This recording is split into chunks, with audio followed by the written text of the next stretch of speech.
Well, I can tell you what makes me happy. Being alive, for one, that does make me very happy, especially when you think of the alternative. And being able to see and feel the sunshine on my face, the sunshine in my hair. I love the sun. I just love basking in it, in the warmth of it. I love being in the sun. Maybe it's the vitamin D, but yeah, that makes me happy. As well as flowers. Oh, I love fresh flowers. I love receiving them. I love looking at them. Years ago, I used to go to the grocery store, one of the like fresh foods or Whole Foods, or you know, one of those food stores, and just get a bunch of flowers, and I would put them by my nightstand. I need to get back into that. It's just something about having something else alive in the house. Along with flowers, I love plants.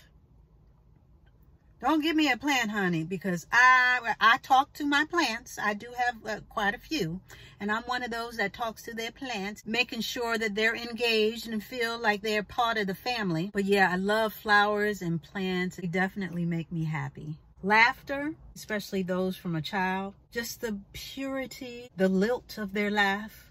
Life hasn't left them downtrodden and sullied and sulkened yet.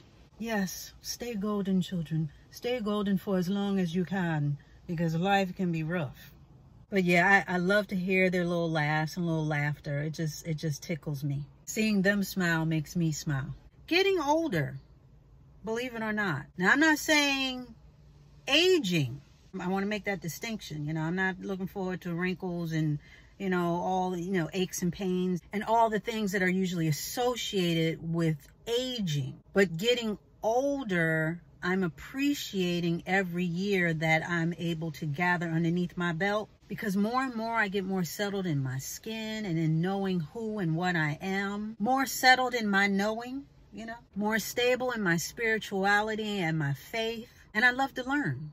I love to learn. You know, they tell you to never stop learning, because when you don't learn, there's no growth. And if you don't grow, that's when you, I don't want to say the D word, but that's when things will cease. So I embrace getting older. I really do. I embrace all that. I'm going to define what age means to me. You know what I mean? What those numbers mean to me. You know, 30 used to be, oh, you're this and that, and honey. Those age ain't nothing but a number. I know people say that a whole lot, but it's very true, because it's all about how you define that number. You define that age. So I'm not scared of getting older. I believe in embracing the wisdom that comes with age, but always keep the curiosity of a child. You know, there are a lot of things that happen in life, and we've already touched on finding happiness within, because it really does come from within. Being able to tap into that and source it out when needed, because a lot of stuff that happens in life will test you, and it'll try and knock you off your square. We already talked about that, how people, places, and things can happen or come upon you and try and really get you off kilter and really reshift your focus from things that are important to you, from things that are more important in life. So as part of self-care, it's good to dwell and focus in on those things that make us happy. Some people like to keep a journal, like a joy journal, or more so a gratitude journal. And even though I don't do that, I think that's a wonderful idea. Keeping yourself in check and using it as a resource whenever you feel yourself and reminding yourself and keeping everything in perspective as far as what brings you joy, what brings you happiness, and to help shift your perspective, you know, shift your perspective, not to worry about small things, and everything worrisome is small. Yeah, it keeps you accountable to yourself. It's a reminder, say, hey, this is not important. These things are not important, but these things are. It's all a part of self-care. You got to focus in on the joy in life and what really makes you happy. And sometimes it's just the small things. Like for me, cake. I love cake. Okay, that's a small thing, but it's big in my heart. It holds a big place in my heart. I love cake. And the more icing, the better. And when I say icing, I'm talking about buttercream. I can't do that whipped stuff. Can't do that whipped cream and that little whipped stuff with hardly. I need stiff buttercream. It gotta have butter in it. And I don't do those new fandangled artsy little cakes where it's a big cake and it seems like they just scrape the icing off, where it's barely in, it's very scant with icing. Excuse me, where is the icing? I don't play around. People that know me, no, I don't play around with no ma'am, I need icing. And ice cream, don't get me started. Don't get me started about ice cream. I love ice cream. Ice cream, you scream. We all scream, but I scream the loudest for ice cream. Now, I like strawberry. I'm not too fond of chocolate, but I just got into butter pecan. My mom used to eat that a whole lot. I used to be like, nuts in ice cream? That don't taste. It actually tastes pretty good. And I do like coffee ice cream. You can hit me over the head with some coffee. But vanilla bean, not vanilla artificially flavored, not vanilla adjacent, not vanilla inspired. We talking legit vanilla bean ice cream where you can see the black specks. That's what I'm talking about. Vanilla bean ice cream, that's me all day. All day long, honey. Vanilla bean. That and some Oreos, double stuff, not the single. Even though they changed the double stuff and it's almost like the single Oreos now. Honey, they done changed everything. Anyway, but double stuffed Oreos and then some chocolate sprinkles. Because, you know, I don't know if y'all following along, but that's like my own cookies and cream, because I like cookies and cream. So I take my vanilla, I take my Oreos and then chop them up into the ice cream, okay? And then I put my little chocolate sprinkles on top. Woo! Talk about a good time. Make me want to pass out. And talk about a good time. I love movies. I love action. I love westerns. I love old movies. I love kung fu movies. I love movies. Now, the only movies I'm kind of a little side-eye on, rom-coms don't really do too much for me. I'm not into, you know, all of that because I think it's a setup.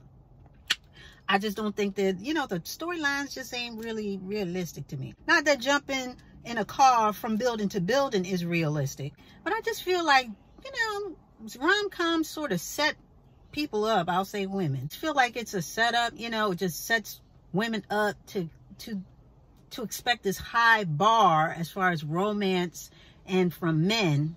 It sort of sells women on a dream that more than likely is not going to happen, at least not that way. But that's just me. That's a talk for another day. It ain't that serious. It's just not my cup of tea. I mean, I've liked a few. I like My Best Friend's Wedding. That was hilarious. And The Best Man. Come on now. That's a classic. I like that. But, you know, I'm saying overall, that's just not my cup of tea. You know, some people can't be by themselves. They don't like to be alone. I'm not that person. I'm not built that way. I love my alone time. I love my solitude and the quiet. I love bubble baths. Good old hot watered bubbles to the brim bubble bath.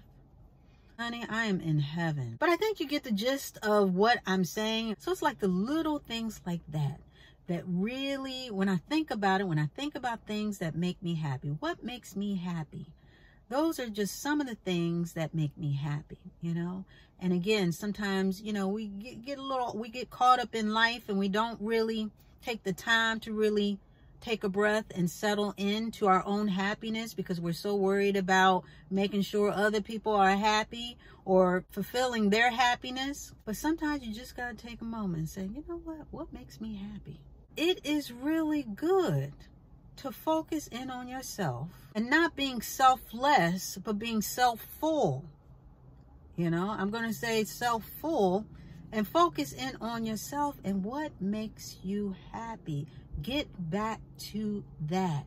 You only have one life to live. You're here for a finite amount of time. So what makes you happy? And whatever that is, you need to pursue it. You need to sprinkle a little happiness into your life. Tap into that. And it don't have to be a whole list of things. What are 3 things that make you happy? But everyone should have that beacon that sort of guides them back to center. Like I said, it can be the smallest thing that can bring the biggest delight. So don't let anybody knock you off your square this week. You need to focus back in on you. Get back to your center and what makes you happy. Because I can tell you I can tell you all day what makes me happy. And I can go on and on like crossword puzzles. Crossword puzzles I absolutely love because you can learn from them. And Wordle, Okay, who else is doing Wordle? Because I am absolutely loving this. Is a new game in Wordle. You sort of guess. I think you get 6 tries to guess one word.